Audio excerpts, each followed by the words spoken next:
같이 합시다. 여호와를 기다리는 자마다 복이 있도다. 네, 오늘 이 제목으로 함께 은혜 받기를 소망합니다. 이게 이제 그냥 읽으면 뭔 얘기인가 할 거예요. 근데 배경을 조금 말씀드릴게요. 이제 이스라엘이 북하고 남하고 이렇게 분열됐잖아요. 나눠졌어요. 우리나라처럼. 그래서 북이스라엘, 남유다 이렇게 이제 통치가 되는데 북쪽에, 저 북쪽에 옛날에 아수르 제국이 있었어요. 이사야 선지자가 아수르 제국이 있을 때에 이제 예언하고 활동했던 그런 내용입니다. 이 남유다가 저 북쪽에 이제 아수르 제국의 눈치를 보면서 어떡할까 하다가 저 남쪽 저 밑에 이집트 제국하고 손을 잡게 돼요. 그리고는 북쪽의 아수르 제국에게는 어마어마한 세금을 바치면서 쳐들어오지 마세요. 이렇게 얘기하는 거예요. 그런 배경 때에 하나님이 이사야 선지자를 통해서 이집트하고 손잡지 마라. 가만히 있어라. 가만히 있어서 하나님이 일하신 걸 보고 하나님의 앞에 나와서 하나님께 도움을 구해라. 하여튼 이런 내용이 요 앞에 쭉 설명되어 있습니다. 그렇게 이제 하나님 말씀하셨는데 짐작하건대 말을 들었겠어요? 안 들었겠어요? 당연히 안 들었죠. 그래서 어떻게 말을 안 들었느냐? 8, 9, 10, 11 이렇게 쭉 설명을 하고 있습니다. 그 내용이 이 내용입니다. 백성들이 요구한 건 뭐냐면 하나님의 법을 듣기를 싫어하는 거예요. 하나님 말씀 듣기를 싫어하는 거예요. 그래서 선견자와 선지자들한테 예언하지 말래. 바른 말 하지 말래. 그냥 듣기 좋은 말만 해달래. 이게 백성들의 요구예요. 좋은 말만 해달래요. 듣기 좋은 말. 축복합니다. 이러면서 여호와께서 축복하실 겁니다. 뭐 이런 말만 해달래. 그 다음에 결정적인 거. 하나님이 제발 좀 우리를 좀 떠나셨으면 좋겠다. 그 얘기를 합니다. 그게 어디 나오냐면 11절에 나와요. 같이 읽어볼까요? 11절. 오늘 말씀 11절 시작. 너희는 바른 길을 버리며 첩경에서 돌이키라. 이스라엘의 거룩하신 이를 우리 앞에서 떠나시게 하라 하는도다. 하나님이 좀 떠났으면 좋겠어요. 우리를. 왜요? 우리가 하고 싶은데 마음대로 못하고 하나님 말씀대로 요렇게 하라고 하니까 그게 싫은 거예요. 그래서 이스라엘 백성들 역사를 보면 진짜 순종하지 않고 자기 마음대로 하다가 그 멸망당하고 전염병도 있고 전쟁도 있고 그 부하들이 신하들이 내부적으로 반란을 일으켜서 이렇게 왕권이 다시 교체되는 그런 역사들이 비일비재합니다. 아주 많습니다. 그런 경우가. 그래서 이렇게 하나님을 싫어하고 떠나려고 하는데 근데 하나님은 어떻게 이렇게까지 반응하실 수 있을까? 그런 생각을 해봤습니다. 그럼에도 불구하고 하나님은 오히려 자기를 낮추셨어요. 그리고 자기가 먼저 기다리신대. 그런 말씀이 오늘 나와 있습니다. 그래서 오늘 말씀을 들으면서 요 앞에 보면 위에 이렇게 써 있어요. 하나님께 가까이 하면 복이라. 자기를 낮추고 하나님을 기다리는 사람, 그런 사람은 복이 있다. 그래서 우리가 신앙생활 할 때 인내라는 부분이 필요한데 정말로 하나님의 응답과 은혜를 기다리는 사람에게 정말 좋은 것으로 주시는 그 하나님을 경험할수록 이 말이 와닿을 거예요. 15절 읽겠습니다. 같이 본문 15절 시작. 주 여호와 이스라엘의 거룩하신 이가 이같이 말씀하시되 너희가 돌이켜 조용히 있어야 구원을 얻을 것이요 잠잠하고 신뢰하여야 힘을 얻을 것이요 너희가 원하지 아니하고 했습니다. 네. 여기서 조용히 있다, 잠잠하다, 이거는 하나님을 신뢰하는 거죠. 그죠? 인내하고 기다리는 거죠. 그죠? 이게 누구 얘기하냐면 지금 남유다를 얘기하는 거예요. 남유다 백성들. 근데 조용하고 기다려야 되는데 하나님께 예배하고 하나님께 도움을 구해야 되는데 그렇지 않고 이 사람들이 아까 앞에서 얘기했듯이 16절 말씀처럼 말 타고 도망가겠다는, 어디로? 저 밑에 남쪽 이집트로 도망가겠다. 자, 16절 보세요. 이르기를 아니라 우리가 말 타고 도망하리라 하였으므로 너희가 도망할 것이요 또 이르시기를 우리가 빠른 짐승을 타리라 하였으므로 너희를 쫓는 자들이 빠르리니. 이게 뭔 말이겠어요? 하나님의 말씀을 듣지 않고 선지자의 경고를 무시하고 자기네들 마음대로 할 때에 하나님이 그렇게 해봐. 니들 그렇게 해봐. 니들 원하는 대로 될 거야. 근데 어떻게 해요? 니들보다 적들은 더 빨라. 뒤에 제가 다시 설명하겠습니다만은 남유다 인구 군사 해봐야 아수르 제국에는 100분의 1밖에 안 돼요. 자기네들이 뭐 얼마나 강하다고. 그리고 이집트하고 손잡는데 이집트가 얼마나 뭐 손해를 감수하고 그 북쪽의 아수르 제국을 싸워서 대신 싸울 수 있겠어요. 그거는 정치적으로나 이 역사적으로 봤을 때도 그는 의미 없는 거예요. 말 그대로 뭔가 아주 비싼 대가를 요구할 수밖에 없는 거예요. 예를 들면 남유다의 통치권을 요구한다든지 그러죠. 그런데 하나님 뭐라고 하냐면 하나님 말씀을 들으라는 거예요. 어떻게? 잠잠해라. 어떻게? 조용해라. 떠들지 말고 조용해라. 잠잠해라.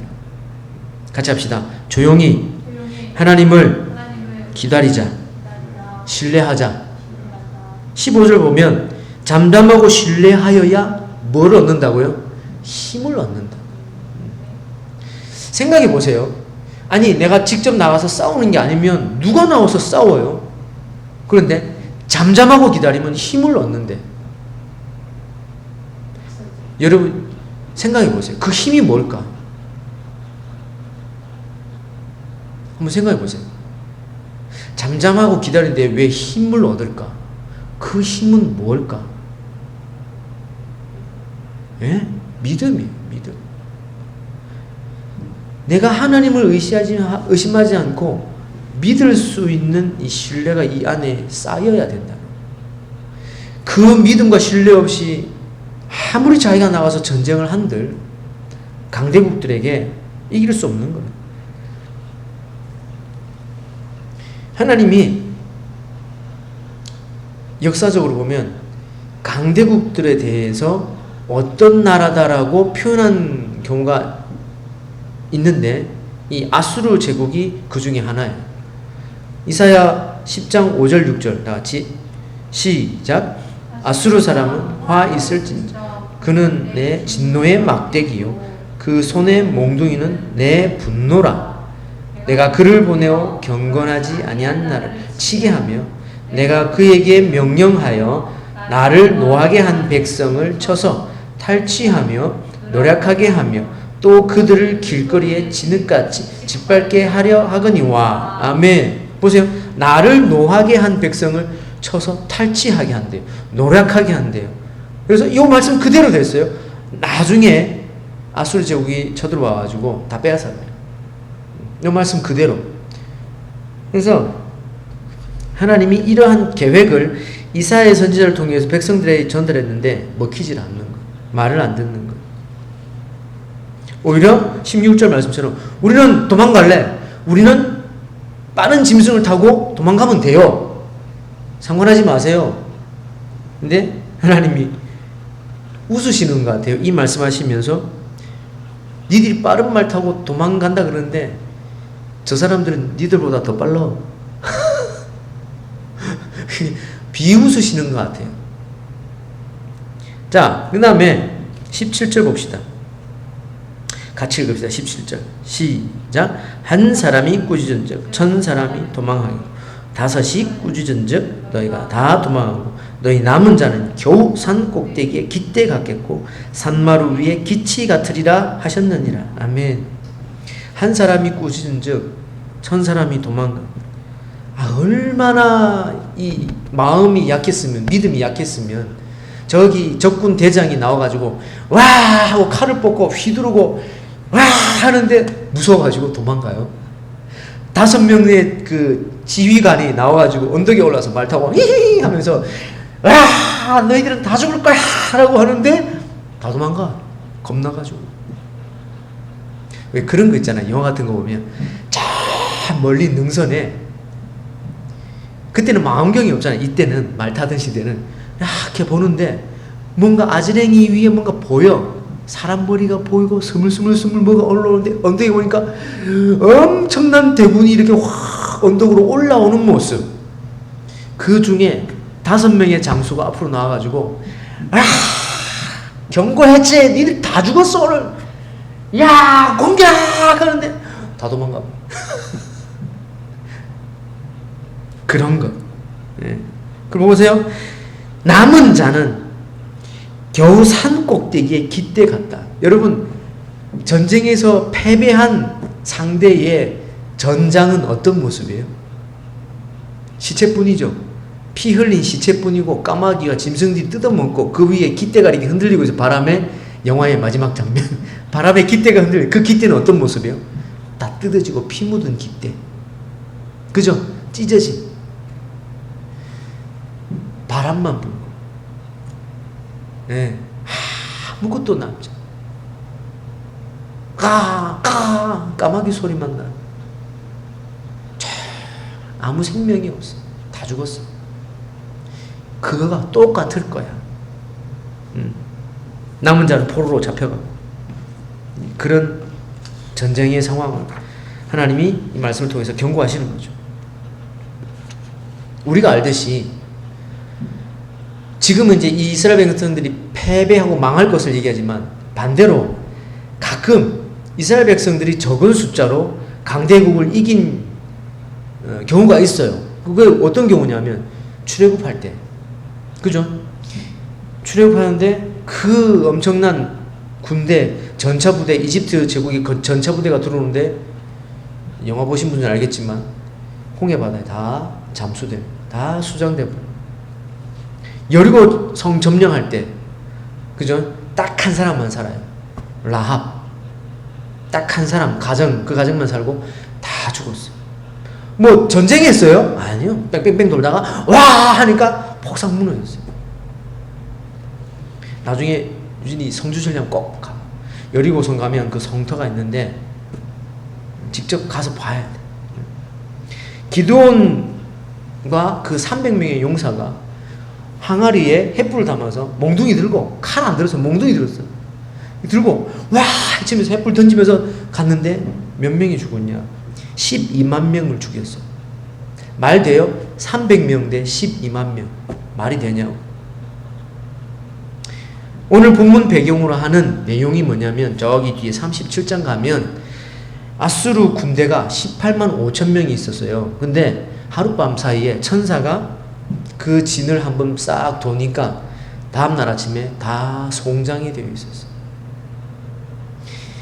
이 기록이 이사야 37장에 기록된 이 기록이 열왕기 하에도 기록되어 있고 역대 하에도 기록이 되어 있어요.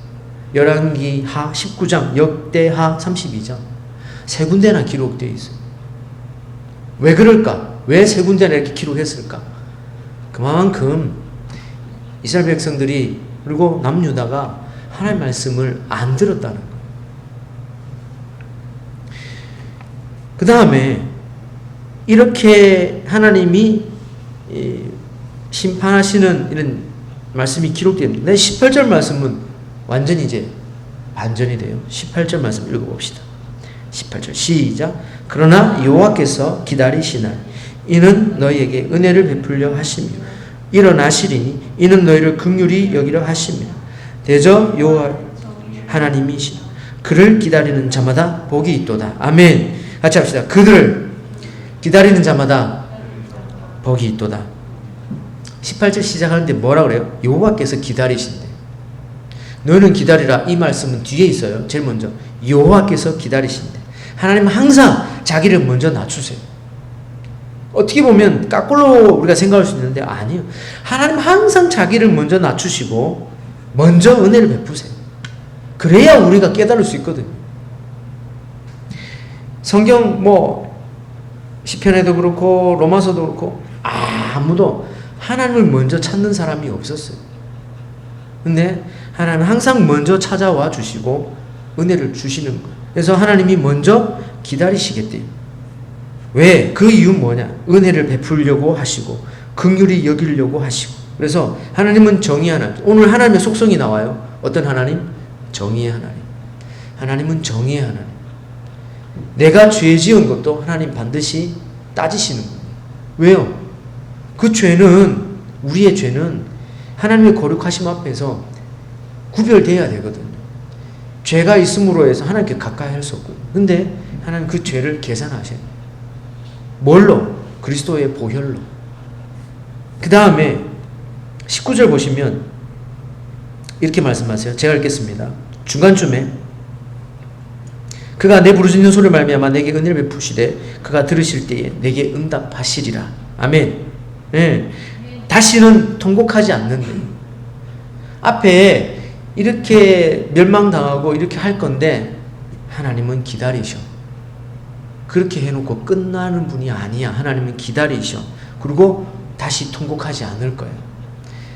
하나님이 은혜를 베푸실 때에는 응답하실 거야. 그런데 잘 보세요. 이거 헷갈리면 안 돼요. 20절 보시면 주께서 너희에게 뭘 주신다고 그랬어요? 환난의 떡과 고생의 물을 주신다.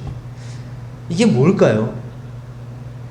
왜 하나님은 우리에게 피난처가 되시고 우리에게 다시 통곡하지 않고 은혜를 베푸시고 응답을 주시는데, 근데 반면에 환난의 떡과 고생의 물을 주신대요.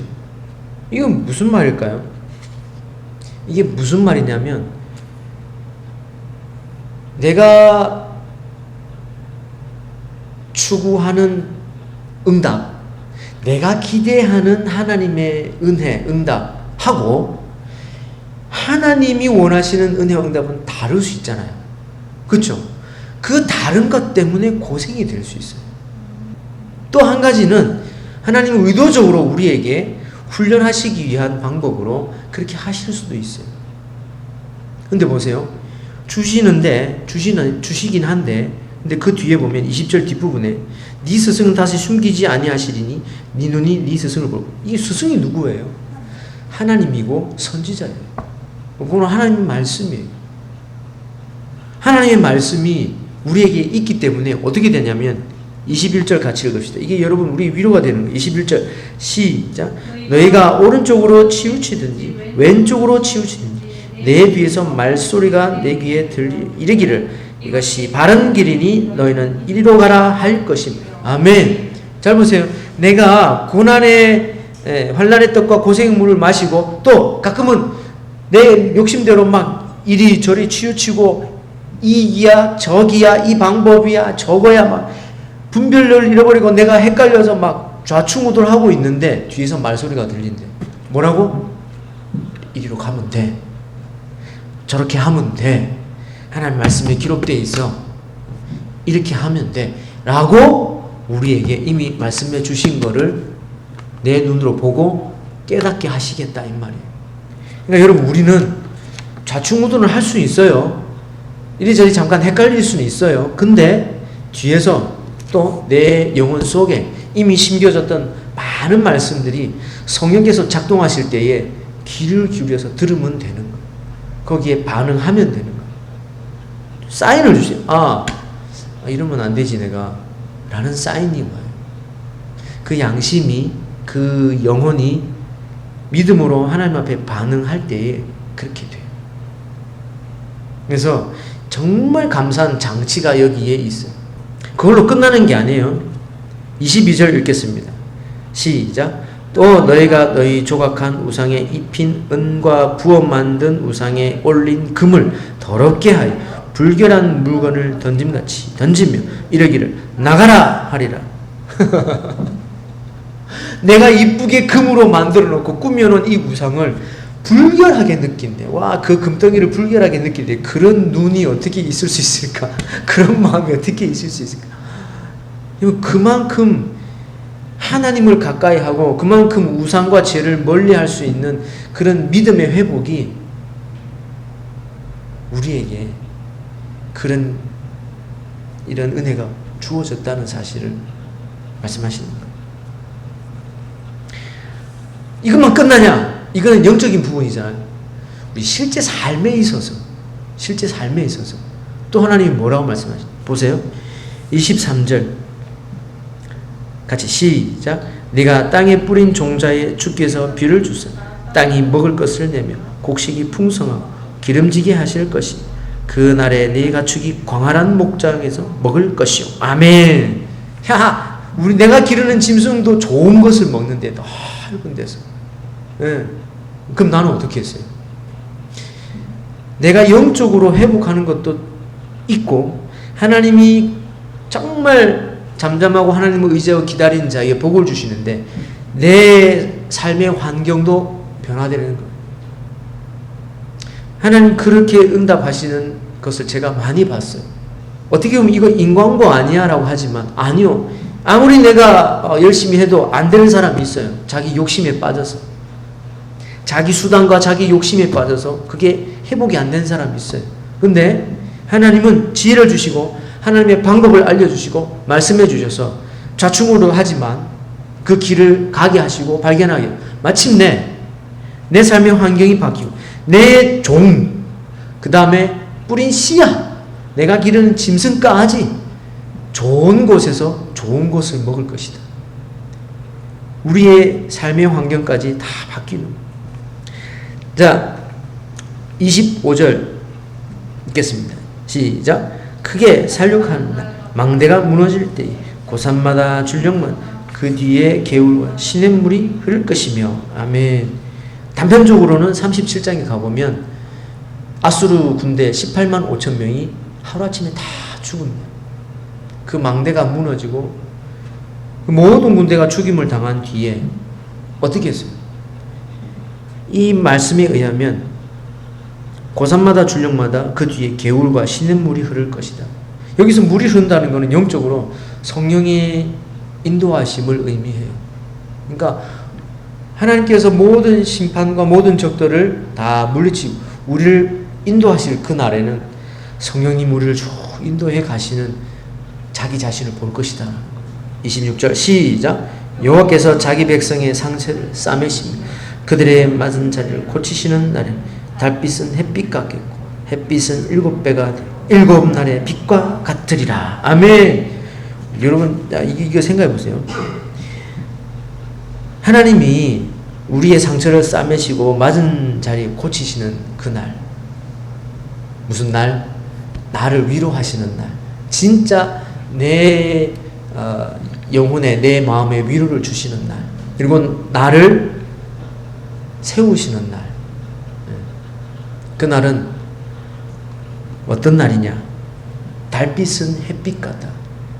무슨 말 같아요? 밤에 달이 떴는데 그 달빛이 햇빛 같아요. 그럼 어떻게 되겠어요?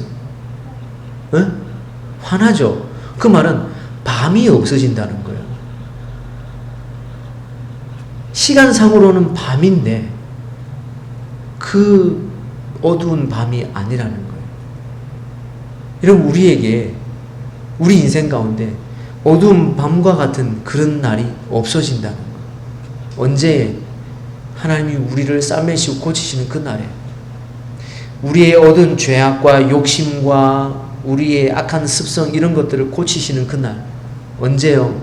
내가 회개하고 하나님 앞에 엎드리는 바로 그날, 주님 만나는 그날, 은혜를 경험하는 그날, 응답하시는 그날에는 내 인생의 어두운 밤은 사라지고 해만 떠 있는 그러한 인생이 될 것이다라는 거예요. 실제로 우리가 살면서 밤은 없어진다 그런 말은 아니에요.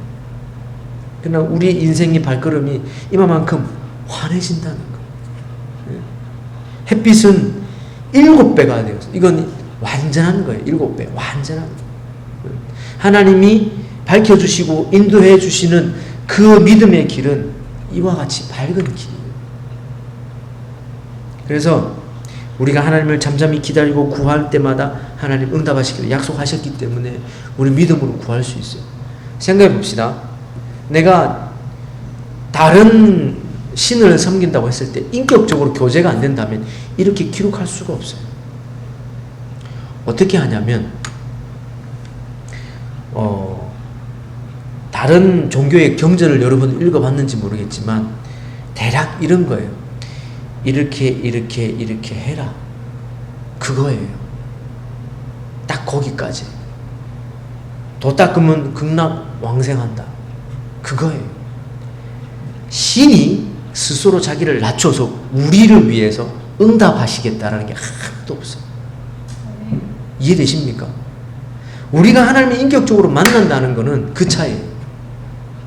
우리가 학교에서든 직장에서든 집에서든 교회에서든 내가 엎드려서 기도할 때 하나님 들으신다는 믿음을 갖는 게 왜냐하면 인격적으로 소통이 되기 때문에 그래요. 그래서 다른 종교의 경전 이렇게 하면 이렇게 할 것이다 라는 것만 있지 신이 자기를 낮추어서 우리를 위하여서 이렇게 해줄 것이다. 그런 게 없다고요.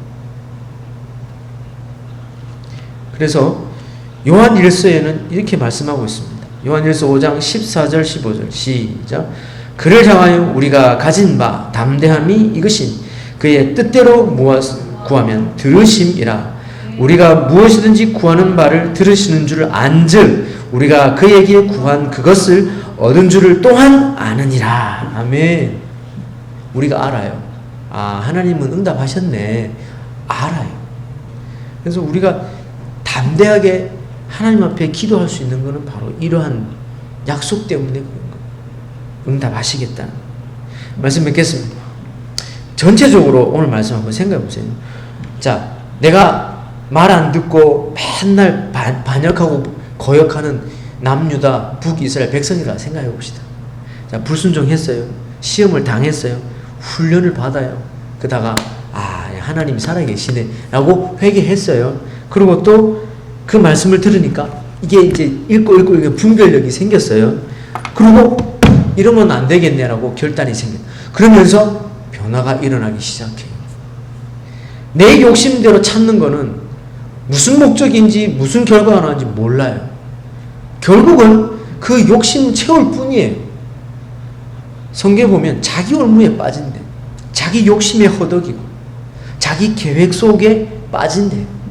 그러니까 그 너머에 있는 하나님의 뜻을 모르는 거예요.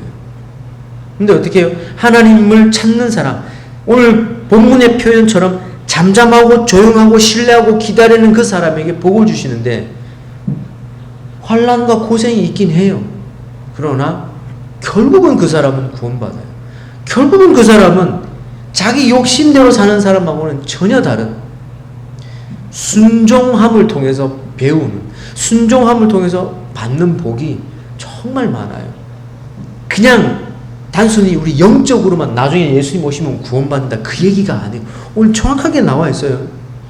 말씀이 저 뒤에서 내게 말을 한대. 이렇게 하지 말고 여길로 가. 이렇게 말씀하신대. 그리고 어떻게 해요? 내가 욕심 부렸던 거를 더럽게 여겨서 나가라고 내 스스로가 그렇게 외쳐버린대요. 결단을 해버린대요. 그러면서 어떻게 돼요? 내 주변 환경까지 변화돼요. 내 소득이 힘을 얻고 내가 믿음으로 살고자 하는 힘을 얻고 내가 예전에는 돌아보니까 저렇게 살았는데 지금은 이렇게 이쪽으로 가고 있네. 저기 아니고 이거였구나라고 내가 아는 거예요. 누가 말해줘서가 아니고 내가 아는 거예요. 내가. 내 스스로. 그게 조용하고 잠잠히 기다리는 자에게 주시는 하나님의 복이에요. 분별하고 저건 아니었구나. 하나님이 이렇게 살라고 나를 부르셨구나. 나는 이렇게 이 길로 하나님의 영광을 드러내는 사람이구나. 알려주시는 거예요. 오늘 본문을 우리가 묵상하면서 좋은 것만 있지 않습니다. 우리 인생에.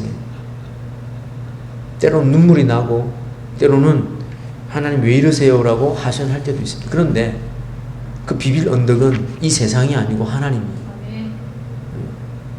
우리가 억울해도 호소하고 눈물 흘리면서 기도할 대상은 하나님이에요. 이 세상이 아니라는 거예요. 하나님이 싸매시고 고치시는 그날 모든 어둠은 사라지고 정말 낮과 같이 밝은 그러한 우리의 인생길이 되어서 때로는 환난의 떡, 고생의 물을 마시긴 하지만 그게 쓰지 않고 오히려 달아서 하나님 이 고생이 참 감사한 거네요 라고 깨닫고 하나님께 계속 인도함을 받는 그러한 저와 여러분의 인생이 되기를 간절히 축원합니다. 아멘.